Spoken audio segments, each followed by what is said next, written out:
Hi friends, in spotlight current event analysis UPSC prelims 2018 में जो सवाल पूछे गए हैं इकोनॉमिक्स से रिलेटेड वो हम डिस्कस करने जा रहे हैं।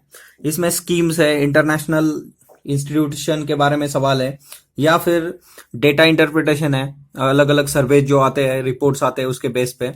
तो इकोनॉमिक्स से जुड़े हुए नियर अबाउट 23 क्वेश्चंस हम डिस्कस करेंगे। सबसे पहला इकोनॉमी से स्कीम से रिलेटेड सवाल है। With reference to the Pradhan Mantri Kaushal Vikas Yojana, consider the following statements. First, it is the flagship scheme of Ministry of Labor and Employment. तो ये गलत है, it's a Ministry of Skill Development. कौशल विकास योजना जो है वो skill development के अंदर आती है, तो आपके दो तो निकल गए यहाँ से। It among the things will also impart training of soft skills, entrepreneurship, financial and digital literacy. Okay. It aims to align the competences of the unregulated workforce of a country to the national skill qualification framework. ये भी सही है, तो answer is 2 and 3। अब अगर आप previous year के scheme के सवाल देखोगे तो उसमें इस तरीके से पूछा गया कि विच of the following is correct, scheme and ministry, scheme and year, इस तरीके के सवाल है, या objective of a scheme. But 2018 में हमें मिलता है कि कॉम्प्रिहेंसिव सवाल पूछा गया है स्कीम के ऊपर, 3 स्टेटमेंट दिए हुए हैं आपको। तो इट मीन्स दैट कि कोई भी स्कीम आप ढंग से पढ़ो तो आप आंसर कर सकते हो। अगर आपने उसको सिर्फ टिपिकली पढ़ा हुआ है तो देन इट इज प्रॉब्लमेटिक कि स्कीम, मिनिस्ट्री तो पता होना ही होना है हमें, जब कब से शुरू हुई है, ईयर भी पता होना चाहिए, और उससे जुड़े हुए एम्स होंगे, ऑब्जेक्टिव्स होंगे, वो डिटेल में हमें पता होने चाहिए। Then and then only we can go for this one.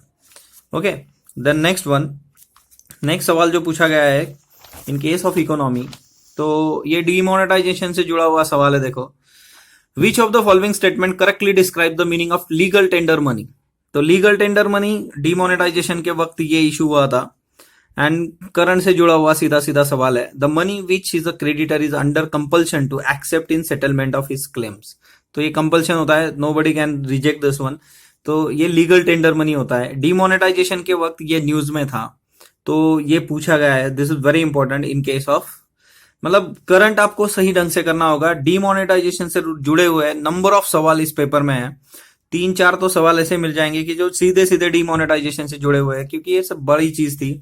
If a community is provided free to the public by the government then, अब देखो, अगर कोई कम्युनिटी गवर्नमेंट फ्री में प्रोवाइड करती है तो उसका मतलब क्या होता है? The opportunity cost is 0, the opportunity cost is ignored, तो 0 भी नहीं होगी और इग्नोर भी नहीं किया जा सकता। The opportunity cost is transferred from the consumer of the product to the tax paying public, है ना। और दूसरा है the opportunity cost is transfer from the consumers of the product to the government. अब गवर्नमेंट पैसे कहां से लाती है ना? गवर्नमेंट अगर फ्री में दे रही है तो गवर्नमेंट को पे करना है, पर गवर्नमेंट के पास पैसा कहां से आता है? तो tax paying public. Answer is C. बहुत बार इसमें गड़बड़ हो सकती है कि आप गवर्नमेंट के ऊपर इसको डाल सकते हो, बट ये अगर आप ढंग से सोचोगे तो आपको ही समझ में आएगी चीज।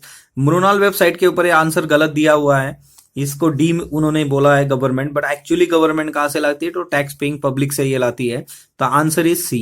इट मीन्स दैट कि आपको इकोनॉमी समझ में आती है या नहीं, ये सिर्फ फैक्ट्स और कंसेप्ट के बियॉन्ड जाने वाले सवाल है।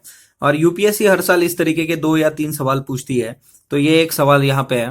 तो ढंग से पढ़ो, शांति से सोचो, तो आपके पास आंसर होगा।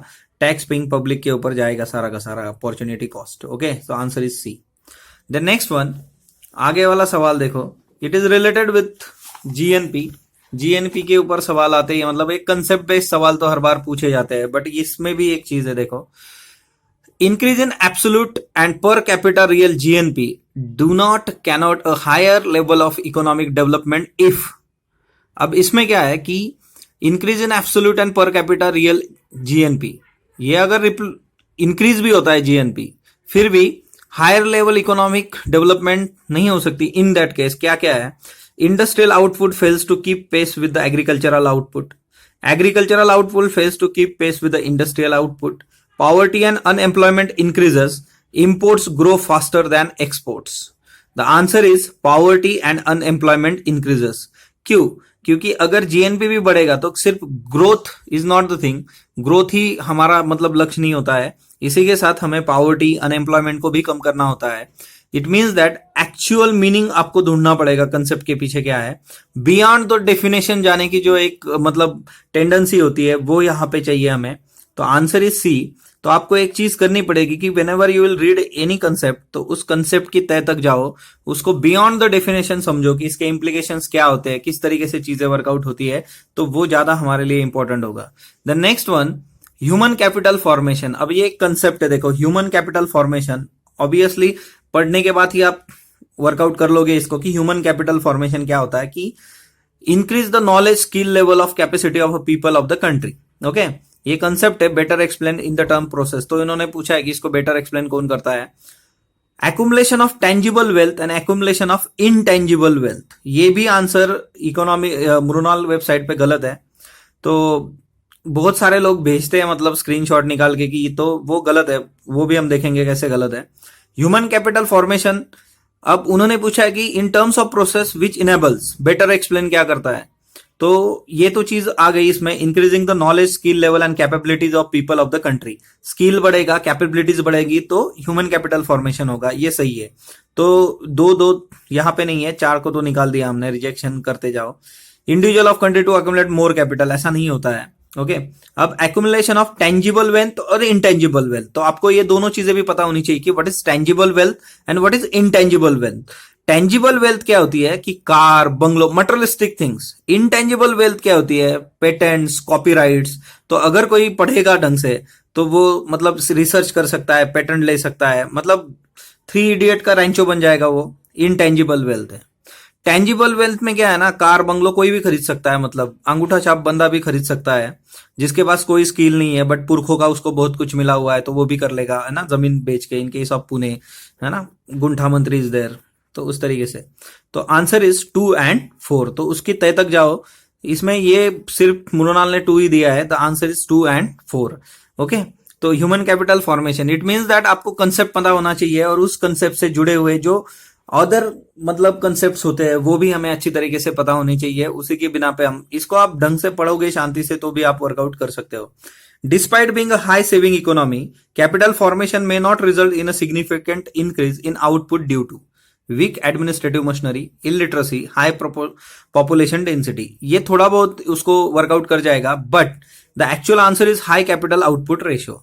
इकोनॉमिक सर्वे में इसके ऊपर बात हुई है, if you read GDP theory तो उसके ऊपर भी आपको ये आंसर आसानी से निकल जाता है कि despite of a high saving economy, capital formation में not result in a significant increase in output due to high capital output ratio. Okay, credit workout नहीं होगा, तो ये इस तरीके से होता है। तो हमें एक चीज करनी है कि एक तो चीज है, देखो कि आइदर करंट का रेफरेंस आ रहा है या फिर आपको बेसिक स्टैटिस्टिक जो है, मतलब स्टैटिक सिलेबस जो है उसमें आपको ढंग से पढ़ने ये चीज है और कंसेप्ट क्लियर करना है। तो इकोनॉमी में नेक्स्ट सवाल जो पूछा गया है वो हम देखेंगे। The reserve bank of India, है ना, consider the following statements. The reserve bank of India manages services government of India securities but not any state government securities. मतलब reserve bank of India government of India की securities manage करे और state government की securities नहीं, तो ऐसा नहीं है, स्टेट की भी होती है सिक्योरिटीज, तो ये गलत है। तो ये निकल गया, ये निकल गया यहाँ पे। Treasury bills are issued by the government of India, there is no treasury bill issued by the state government, ये सही है। Treasury bills offer any issue at discount from the par value. Treasury bill नाम की concept पता होगी तो यहां से ये दो तो आराम से निकल जाता है। इसमें थोड़ी प्रॉब्लम हो सकती है कि इकोनॉमी के कुछ सवाल ऐसे हैं कि जिसको आप ऑप्शन में डाल सकते हो या फिर सॉल्व नहीं किया, छोड़ दिया तो भी चलेगा, इस तरीके का। ये थोड़ा टफ था बट ठीक है, इसका आंसर है 2 and 3। The next one, economy में नेक्स्ट सवाल जो पूछा गया है वो हम देखेंगे। नंबर 15, दिस वन एमएसपी से जुड़ा हुआ सवाल है। देखो, दिस इज वेरी इंपॉर्टेंट कि उन्होंने आपको क्रॉप्स के नेम दिए हुए हैं and they asking the cabinet committee on economic affairs has announced the minimum support price for which of the above. This is very important कि अब देखो किस तरीके से यूपीएससी आगे बढ़ रही है। यूपीएससी ने एक बार पूछा था कि कोर कमिटीज कौन कौन सी होती है, यूपीएससी प्रीलिम्स 2012। उसके बाद 2-3 सालों में यूपीएससी ने पूछ लिया कि सबसे ज्यादा वेटेज किस कोर कमेटी का होता है।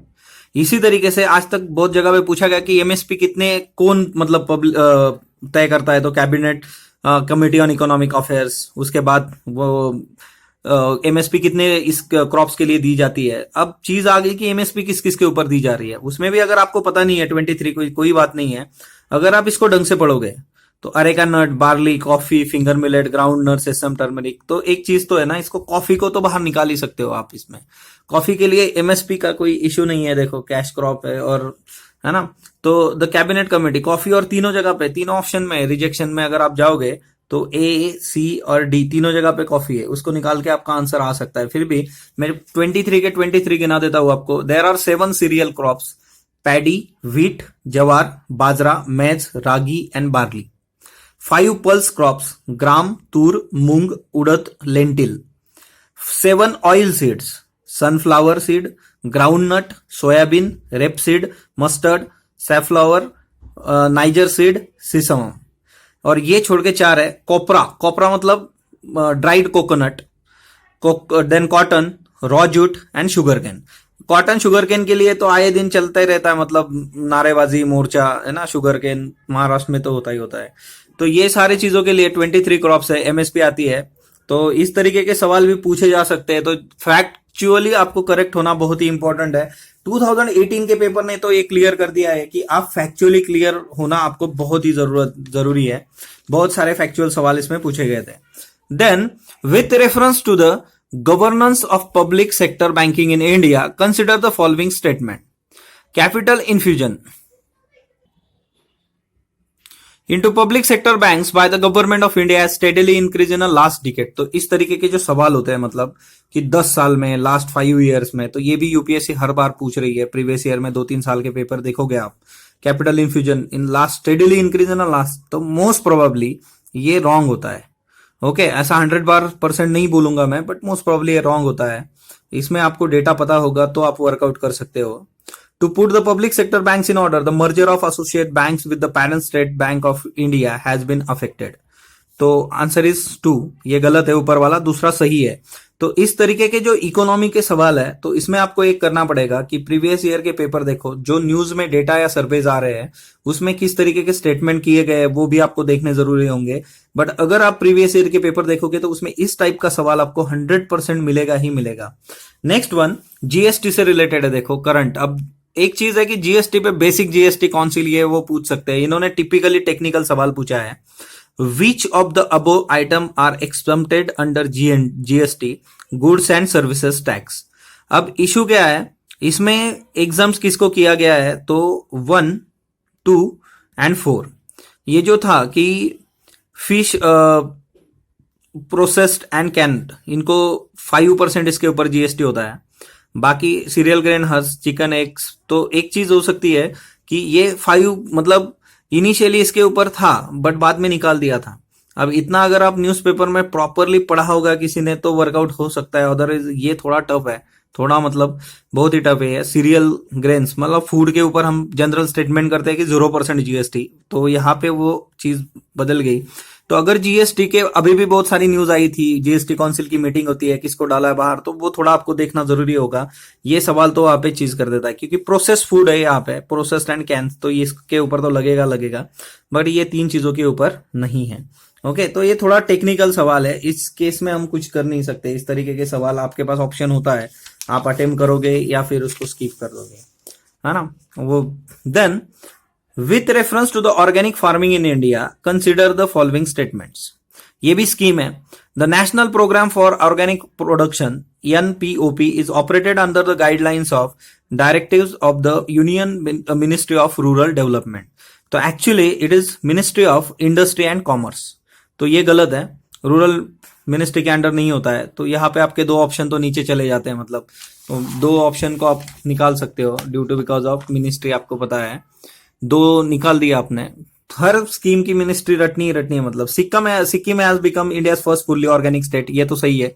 तो 3 दोनों जगह पे। अब दूसरा है कि APEDA functions as a secretariat for implementation of NPOP। मैंने बोल दिया आपको कि वे हैव सीन कि स्कीम के ऊपर जो है वो कॉम्प्रिहेंसिव सवाल यूपीएससी पूछ रही है। इट मींस दैट आपको स्कीम के बारे में सारी चीजें पता होनी चाहिए कि यहाँ पे उसकी नोडल एजेंसी कौन है, किस तरीके से सेक्रेटेरिएट वर्कआउट हो रहा है। तो अपेडा काम करता है NPOP के लिए। Answer is 2 and 3। बट इससे हमें एक चीज क्लियर हो रही है, दूसरी बार ये सवाल हम देख रहे हैं इस तरीके का। स्कीम की मिनिस्ट्री, स्कीम का ऑब्जेक्टिव, उसका टेक्निकल कोई पार्ट होगा तो वो भी आपको करना पड़ेगा। That is need of hour. Okay, next one economy से जुड़ा हुआ एक दूसरा सवाल है कि जो डेटा के ऊपर पूछा गया है। एज पर NSSO 17th round situation assessment survey of agriculture household, consider the following statement. अब ये आपको पता होगा, आपने पढ़ा होगा, नहीं पढ़ा होगा, बट स्टिल पढ़ो। Rajasthan has the highest percentage of share of agriculture household among its rural household. Out of total agriculture household in the country a little over 60% belongs to OBC. अब देखो ये statement जो है, OBC को मतलब OBC की total population ही 35-40% है, उनको रिजर्वेशन भी 27 है। Out of total agriculture household in a country little और 60% बिलोंग्स टू ओबीसी। ऐसा हो सकता है क्या? ये थोड़ा प्रॉब्लमेटिक है। तो इस तरीके के स्टेटमेंट ढंग से पढ़ो, इसको डरो मत कि आराम से अगर आप पढ़ लोगे तो ये देखो यहाँ पे 60% दिया हुआ है, तो ओबीसी ये स्टेटमेंट आप निकाल सकते हो। ये 3 जगह पे है, आपका आंसर आ जाता है उससे ही। In Kerala, a little over 60% of agriculture household reported to have received maximum income from the sources other than agriculture activities. अब इतनी माइन्यूट डिटेलिंग हमें पता ही होगी ऐसा नहीं हो सकता, बट अगर आप ढंग से पढ़ोगे तो रिजेक्शन से आपका आंसर यहाँ पे निकल आता है। उसके बाद next one, merchant discount rate के ऊपर पूछा गया है। डीमोनेटाइजेशन के वक्त इतनी बार न्यूज में था, frequently it was in news digital payment के लिए। The charge to merchant by bank accepting payment from his customers through the bank debit card. यहाँ पे क्या होता है ना कि डिस्काउंट का मतलब उसको डिस्काउंट है ऐसा कुछ नहीं है। वो जो डेबिट या फिर डिजिटली पेमेंट हम एक्सेप्ट करते हैं उसके ऊपर उसको चार्ज लगता है बैंक का, तो वो है ये the charge to merchant by the bank for accepting payment for his customers through the bank debit card. ये बहुत बार होता है ना, बहुत सारे लोग एक्स्ट्रा आपको परसेंटेज मांगते हैं। देखो ऊपर से अगर कार्ड पेमेंट होगा तो इतना इतना देना पड़ेगा, तो वो उसके लिए होता है क्योंकि वो उनको चार्ज होता है। Next one, with reference to, ये भी बहुत टेक्निकल है। देखो इस तरीके के सवाल मतलब थोड़े मुश्किल होते हैं। With reference to the India's decision to levy on equalisation of tax of 6% on online advertisement services offered by the non resident entities, which of the following statement are correct? It is introduce as a part of income tax, तो नहीं है, ये separate है चीज थी। ये equalisation tax जो है ऑनलाइन एडवर्टाइजमेंट वाला, ये इनकम टैक्स में नहीं था, ये सेपरेट है। Double taxation avoidance agreement, this is related with income tax. अब अगर वो चीज इनकम टैक्स में ही नहीं है तो वो नहीं आ सकती, ये टेक्निकल है। So both statements are wrong, तो ये थोड़ा टेक्निकल सवाल है। नेक्स्ट वन, ये भी टेक्निकल चीज पूछी गई है यहाँ पे, बट यहाँ पे भी एक चीज है, जैसे हमने वो ओबीसी वाली देखी थी उसी तरीके का सवाल है। Physical responsibility and budget management के बारे में ये स्टेटमेंट दिए हुए हैं, इसका रेशियो इतना इतना है। यहाँ पे दूसरा स्टेटमेंट जो है ना वो थोड़ा प्रॉब्लमेटिक है। देखो, the central government has domestic liability of 21% GDP as compare to that of 49% GDP of state government. तो ऐसा नहीं है, स्टेट का सेंटर गवर्नमेंट का ज्यादा होता है, ये 47 to 54% है अगर आप पुराना देखोगे डेटा। तो इट मीन्स दैट ये गलत है, यहाँ पे इतना कम सेंटर का हो ही नहीं सकता। इसको भी अगर आप निकाल दोगे तो ये 2 जगह पे है, तो उसके बाद 1 और 3।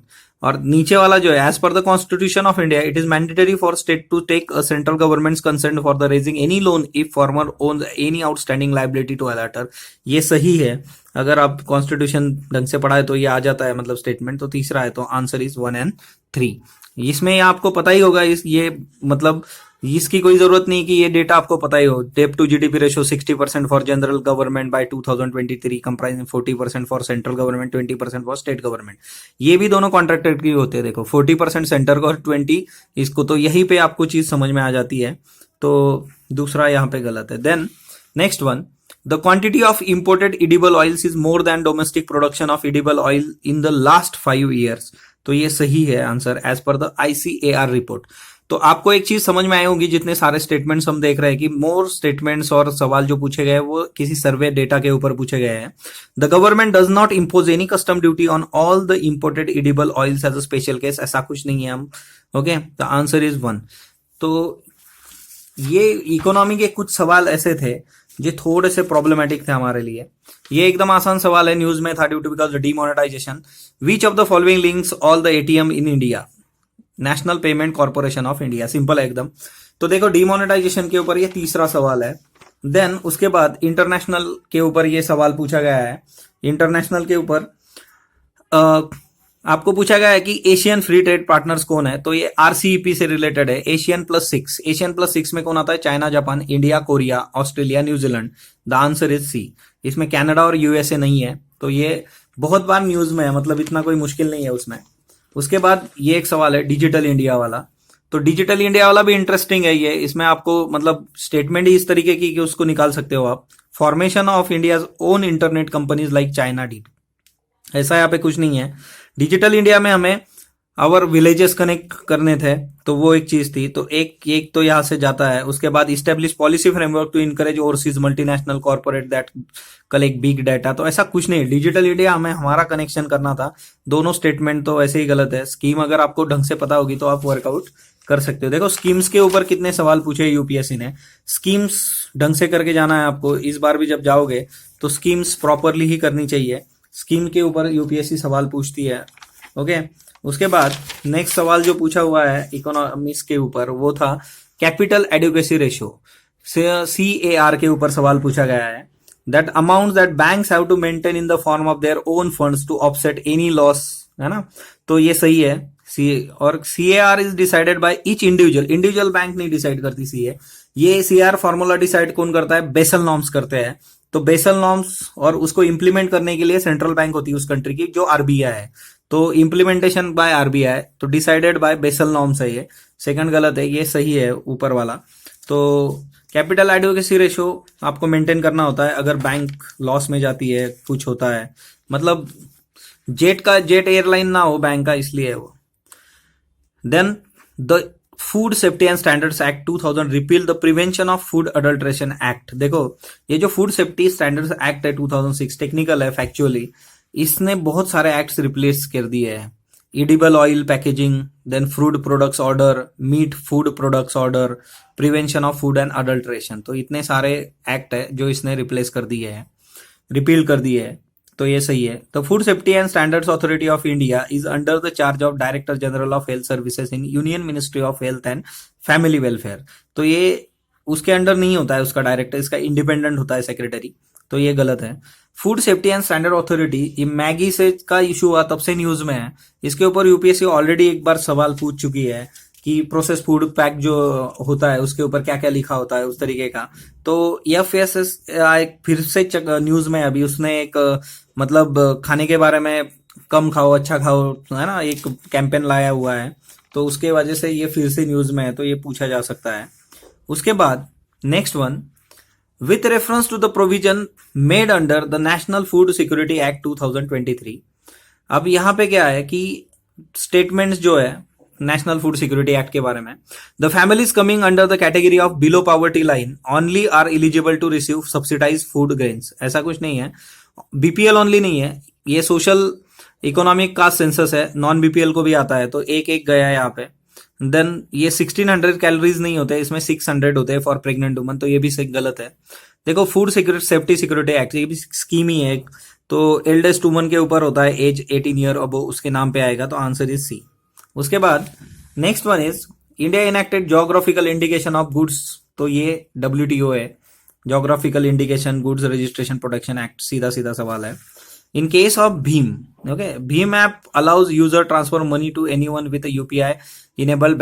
टेक्निकल स्टेटमेंट है कि while chip PIN debit card has 4 factors of authentication, Bhim app has only 2। नहीं, भीम के 3 होते हैं। तो टेक्निकल स्टेटमेंट है, यहाँ पे गड़बड़ हो सकती है।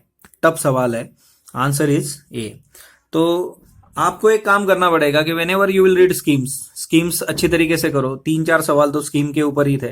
मिनिस्ट्रीज करो, उसके प्रोविजन ढंग से करो। दूसरी चीज है कि इस तरीके के टेक्निकल सवाल जो है तो ये थोड़े से आपको देखना पड़ेगा कि जो जो चीजें न्यूज में है, तो if they are related with the technology, तो उसकी टेक्नोलॉजी भी आप थोड़ी सी देख लोगे इंटरनेट से, तो वो आपको हेल्पफुल रहेगा।